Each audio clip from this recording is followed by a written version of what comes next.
Most people think having very few friends means something is wrong with you, that you're awkward, unlikable, disconnected, maybe even incapable of bonding with people. But what if the exact thing that makes you feel different is actually the reason you see the world more deeply than most people ever will?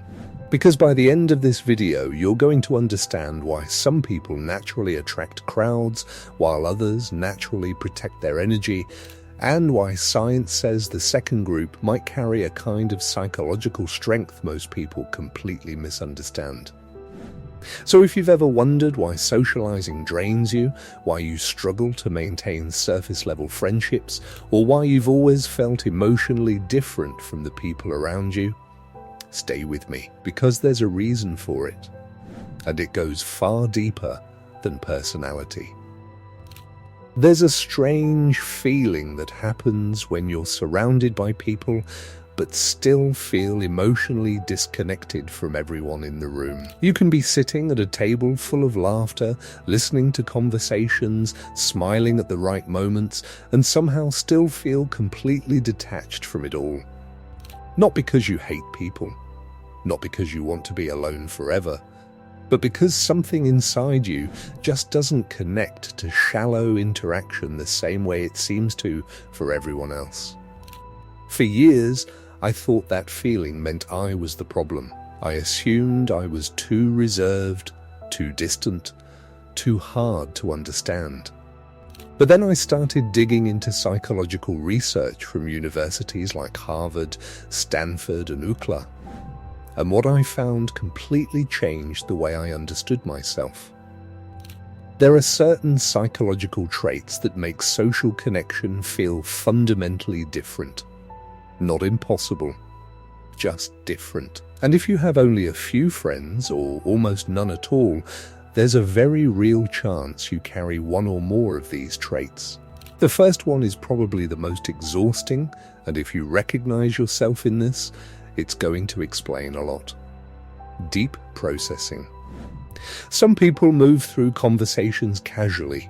Their brains take information at face value, respond quickly, and move on. But your mind doesn't work like that. Your brain stays with things. You replay conversations hours later. You analyze tiny shifts in tone. You notice pauses, facial expressions, wording changes, energy changes, contradictions people didn't even realize they revealed. A single sentence can stay in your head for days because your mind keeps searching for the meaning underneath it. And the strange part is, most people around you probably have no idea you're doing this. Studies using brain imaging technology have shown that some individuals process social information far more deeply than average. Their brains activate more intensely during emotional and interpersonal interactions. While other people hear words, you absorb subtext. While they react to the surface, your mind automatically searches beneath it. That's why social situations can become mentally exhausting for you so quickly. You're not just talking, you're interpreting, predicting, decoding. You're running entire psychological simulations in your head while everyone else thinks they're just casually hanging out. That's also why small talk feels painfully draining. It's not because you think you're above it, it's because your brain naturally craves substance. Surface-level interaction feels empty because your mind was built for depth. And people who process life deeply rarely feel fulfilled by shallow connection. They want conversations that mean something, relationships that reveal something real, bonds that go beyond appearances, and that leads directly into the second trait: quality over quantity.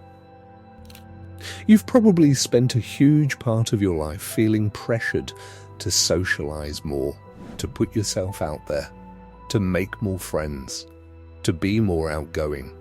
Society treats popularity like proof of emotional success. The bigger the social circle, the more accepted someone appears. But research tells a very different story. One of the longest-running studies on human happiness ever conducted found that the quality of relationships matters far more than the number of them. Deep, emotionally supportive bonds predict happiness and fulfillment more strongly than social popularity ever could. And another researcher discovered that building genuine friendship takes far longer than most people realize. Not a few conversations, not a weekend together, hundreds of hours of meaningful interaction. That changes everything when you think about it, because maybe the reason you have fewer friends isn't because you're incapable of connection. Maybe it's because you take connection seriously. You don't hand out emotional access easily. You don't instantly label someone your friend just because you shared a few laughs together. You need consistency, trust, depth, time. Your standards for emotional closeness are simply higher than average, and honestly, that can feel lonely in today's world. We live in a culture obsessed with fast connection, quick conversations, instant validation, constant contact. People collect followers, contacts, and social circles like trophies. But deep people don't usually operate that way. They'd rather have one person who truly understands them than 20 people who only know the surface version. They stop chasing people out of desperation. They stop forcing connections just to avoid loneliness. They stop tolerating draining relationships simply because they're afraid to be alone. Instead, they become selective about who enters their life because being alone no longer feels terrifying. That kind of independence is powerful, but it also creates distance. People sometimes assume you don't care because you're not clingy. They assume you're emotionally unavailable because you don't constantly seek attention. But the truth is often the opposite. You simply refuse to build relationships based on emotional dependency. You want connection, but you want healthy connection, mutual connection, genuine connection, not attachment built from fear, emptiness, or loneliness. And in a world where many people are desperately searching for someone to complete them, emotionally whole individuals can seem hard to understand. You don't want someone to become your entire identity.